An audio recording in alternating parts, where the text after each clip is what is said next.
pertanyaan di WA, sudah saya tulis ini karena HP-nya dipakai. Pertanyaannya, Mbah, bagaimana kalau suami saya, berarti tanya istri ini, bagaimana kalau suami saya senang cerita-cerita eleke bojo, nek dikandani ora gelem, apa nek wis cerita-cerita ki berarti wis cerai. Nah, perlu diketahui, yang namanya perceraian dalam Islam itu sesuatu yang halal tetapi dibenci oleh Allah Subhanahu wa ta'ala. Ini harus kita garis bawahi.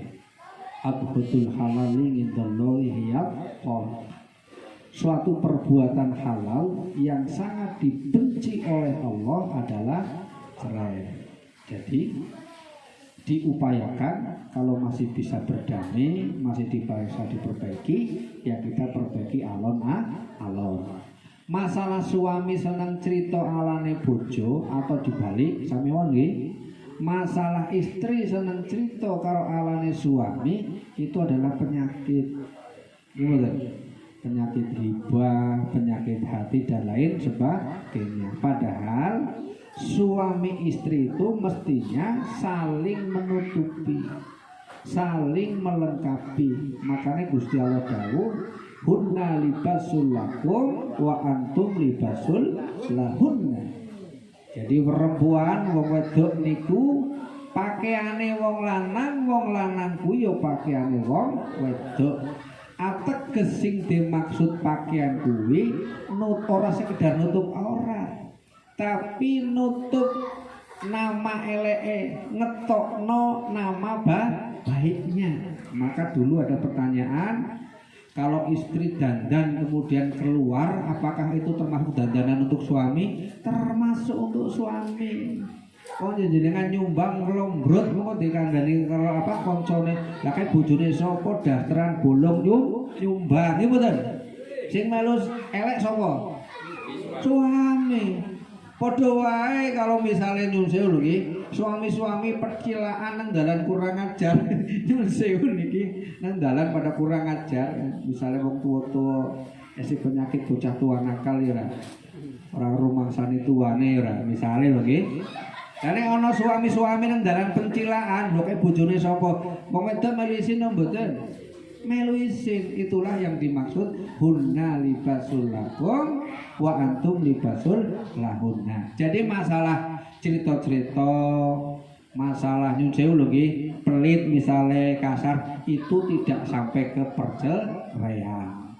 Bahkan dalam kompilasi hukum Islam, karena kita sudah diatur hukum dalam negara, orang kudu kalau istri sudah pulangkan saja aku pada ibu atau ayah, bukan berarti wis cerai.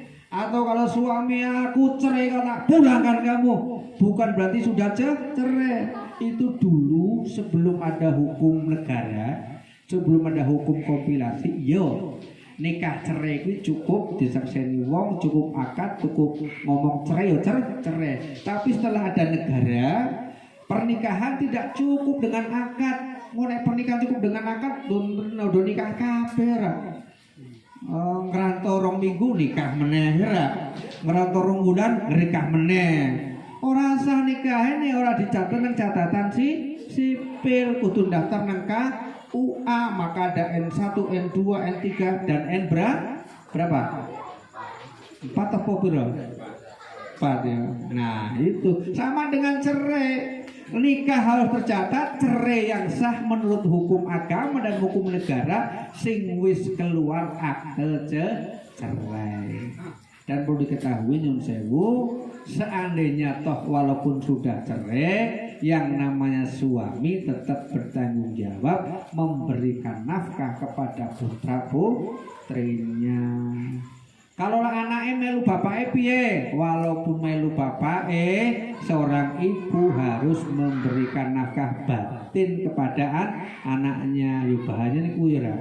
Telepon suaminya manten, Mas, aku harus memberikan nafkah batin pada anakku. Saya suai pas bojoku ra ono. Lah repot lah. Wah repot lah. Harus hati-hati. Jadi Kalau masalah suami galak, istri pelit itu tidak sampai kepada hukum cerai. Itu sebabnya ya pada penyakit bawaan, penyakit hati kita masing-masing. Ya harus ngerso, harus rumongso, yen kabeh menungso ora ana sing sempurna. Nah, kekurangane kuwi lah kudu dijogo bareng-bareng, dilengkapi bareng-bareng.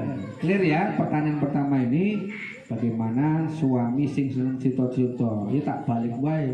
Bagaimana kalau istri sing seneng cerita-cerita? Karena padha wae hukume ora entuk. Tidak baik menceritakan kejelekan suami, menceritakan kejelekan istri kepada orang lain. Apalagi hal-hal yang prinsip, aduh mbak, aku malam Jumat sedih nopo raiso. Misalnya ora usah cerita sing hal prinsip, enggak usah saya hal pribadi. Malam Jumat yo padha kalau malam Minggu, malam Sabtu, malam Kamis dan lain sebagainya. Nggih. Itu pertanyaan pertama sudah terjawab. Nanti kalau ada yang tiba-tiba nyusul tanya, angkat tangan. Oke, monggo. Mas bantu Mas, ben pertanyaannya jelas.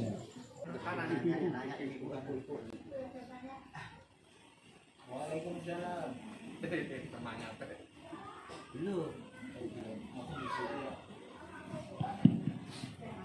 Assalamualaikum warahmatullahi wabarakatuh, Pak Ustaz. Saya Bu Nurmiati dari Bunga. Mau tanya, kemarin itu kan 1 bulan ini ibu saya meninggal. Nah, secara syariat Islam kebetulan kan ibu saya kan posisi jenazahnya kan di peti.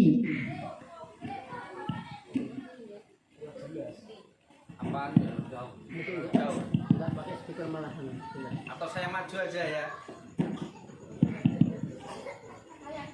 Oke.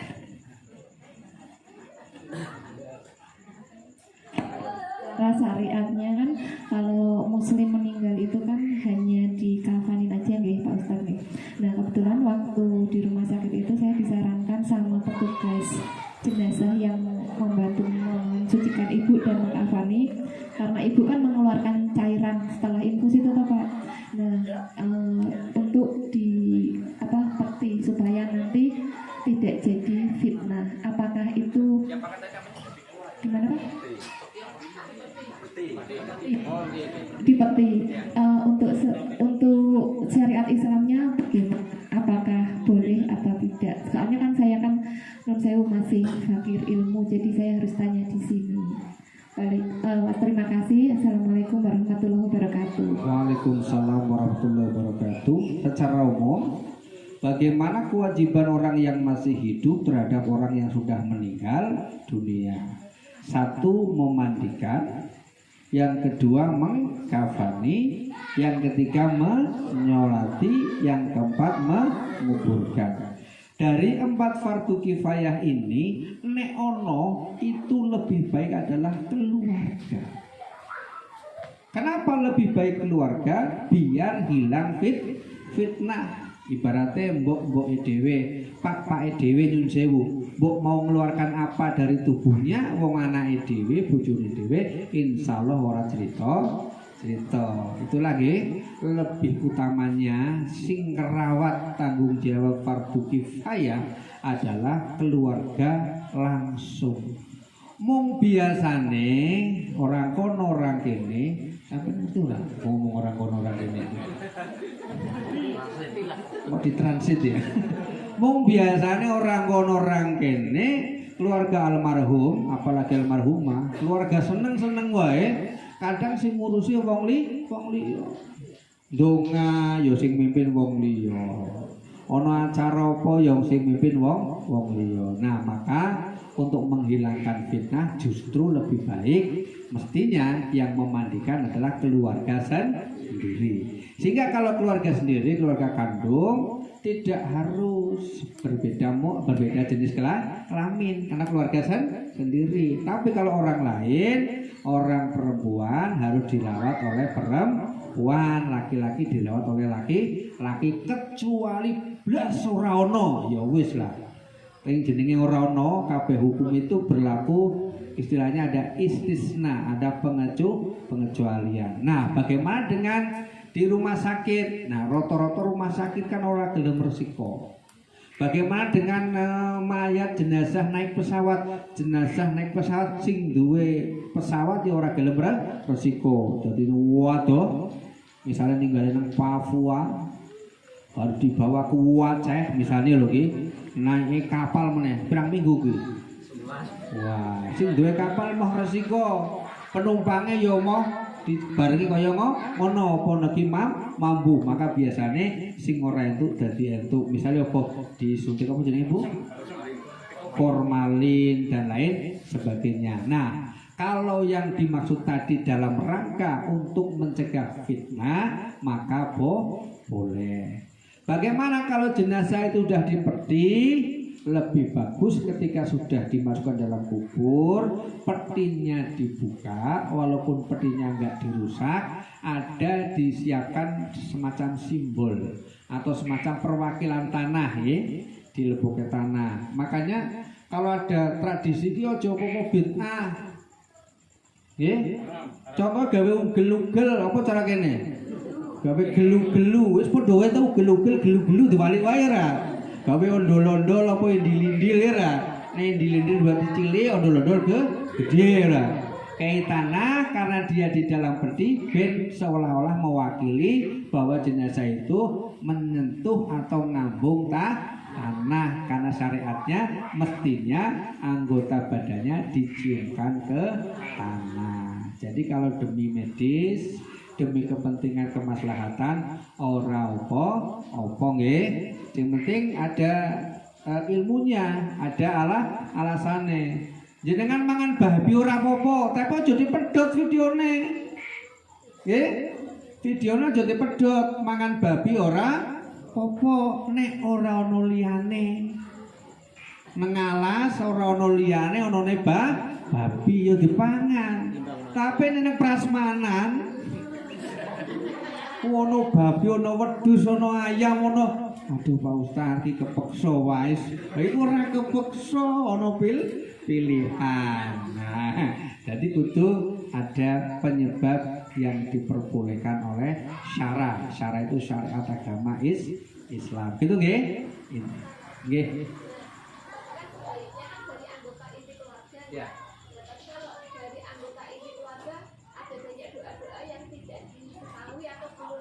Oke. Sebenarnya doa intinya itu sudah diajarkan Rasul, gampang. Bismillahi ala millati Rasulillah.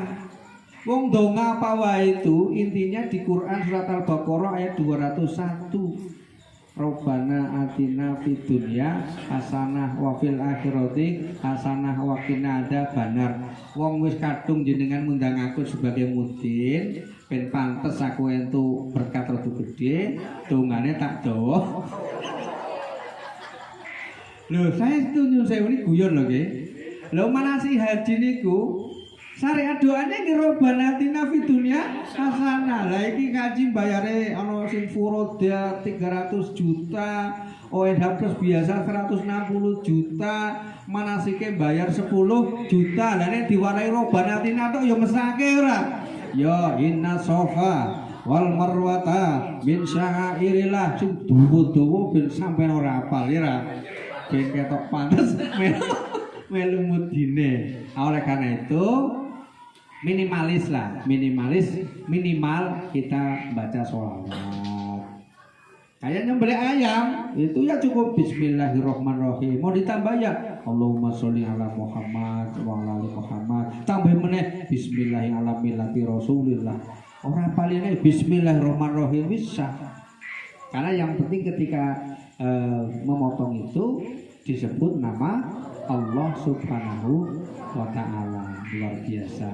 Makanya alon-alon yang penting gelem nambah ngaji, tur nambah ngaji diamalke. Nah ini penyakitnya wong wedok nih. Nah wong mati do pediren ra gelem maju ya. Makanya mudin-mudin wedok kurang ya. Kemarin ada yang semangat ngajak belajar mayit, oke. Lah masa aku ngajari wong siji tok mualaf meneh ra. Ya sing suwe-suwe Islam malah ora semangat ya. Kalau mau nanti kita ajari. Nanti walaupun yang praktek mengkafani Pak Arianto. Saya kan hanya teori aja ya. Saya ngajari nyembelih, yang praktek Pak Arianto. Itu ada yang lain? Kalau tidak ada saya sambung pertanyaan yang kedua. Jadi 3 masalah saja ya. Yang pertanyaan 1 nanti saya tunda untuk minggu depan, takutnya kemalaman. Pertanyaan yang ketiga saya jadikan nomor 2. Bagaimana hukumnya sah sholat ketika ada anak kemudian anaknya pergi? Maksudnya pertanyaan itu sholat tadi udah jejer-jejeran, kemudian di tengah ada anak kecil. Kemudian urung serokaat mungkin nembe takbir apa nembe Fatihah, bocah lunga. Lah ki piye hukume? Hukume susah Pak. Karena udah menyangkut hubungan baik dengan orang atau hablum minanas itu susah. Kalau menurut hukum asalnya mestinya dirapatkan dengan menggeser kanan atau menggeser kiri. Ini persoalan syariahnya. Bagaimana dengan persoalan hablum minanasnya? Pak Arianto nggawa bayi umurnya 3 tahun misalnya, sholat nang sampinge, kemudian pakasan sebelah misalnya. Anaknya Pak Arianto lunga. Nah, pakasan arep nerapi syariat. Ngerapetke to. Tetapi ora penak. Anake tanggoku ora. Lah ngono nek dirapetke, bocahe ora entuk nggon. Betul? Lah ngono nek bocahe mundur mburi, arep meju ngarep wis rapet rata-rata kebanyakan mentu ilmu ora penak. Akhirnya sampai menjadi renggang. Anak-anak dikaji yo ombo dowo. Itulah sebabnya kalau ngajak anak sholat itu usianya minimal 7 tahun. Hadis saya soke. Hadis Hasan Husain ya soke. Tapi saya belum pernah ngaji Hasan Husain itu melayu-melayu nang sapi urung weruh. Saya tahunya cuma dia naik ke punggung Rasulullah, bukan ke punggung sahabat. Dia tidur di hadapan Rasulullah, naik ke punggung Rasulullah, dibopong Rasulullah. Orang regoli tonggone wong liya. Lah iki nyun sewu. Jenengan salat, anake tonggone telentang nang ngarepe. Lha piye ya? Ini kan realitas. Nyata iki mboten. Akhirnya muncul ilmu ora penak karo kanca, ora penak karo tangga. Maka nyusul nggih, ini bab salat lho nggih, nek ngaji bebas. Ngaji kok ya ora masalah. Tapi nek salat ya diatur. Nabi ya bersabda ada hadis Hasan Husain, ada hadis Imam Tirmidzi, bukan Imam Madunai, bukan Imam Tirmidzi. Imam Tirmidzi menyebutkan muru auladakum bisolah bisyaf'i sinin, perintahkanlah anakmu sholat ketika usianya 7 tahun. Dalam sambungannya, apabila anak itu usianya sudah 10 tahun sholatnya ora bener, jewer fadribuhum dipukul. Nah sing mukul koncone, sing mukul tanggane ribut nang mboten? Ribut. Sing medine jewer yo bapake dhewe, sing medine jewer yo mbahne dhewe ben ora ribut kanca karo kanca. Maka kalau di kaji ini luar biasa lebar. Aku kadang ya saya juga menungso nggih Bu nggih. Saya menungso. Kadang nek ilmu ndonga le metu ya daripada ngomong ora wani ngono stres lunga salat ngene Bu Siti pijet. Saya sering salat di tempatnya Bu Siti pijet Sakal Tutung. Kalau yang penasaran silahkan buktikan di sana. Nang kono blas ora ono bocah. Lho sing ana wong sakit kabeh lah. Terus masjid nang perumahan ana dhewe, dadi ora ana wong nggawa bocah. Ora bocah salat jadi yo asik. Ya lagi kumat lah. Ki nang omah apa lunga, Ketu terang lunga gitu. Tapi begitu udan ya nang omah gitu lah. Nang omah ketu kok ribut banget, ya nang omah meneh. Tapi sebenarnya ya tidak baik. Harusnya di masjid. Kalau mengikuti pendapat Imam Hambali, la sholata li jaril masjid illa fil masjid, tidak dianggap sholat bagi jamaah masjid kecuali di dalam masjid. Lu jamaah ribut piye, stres mereka.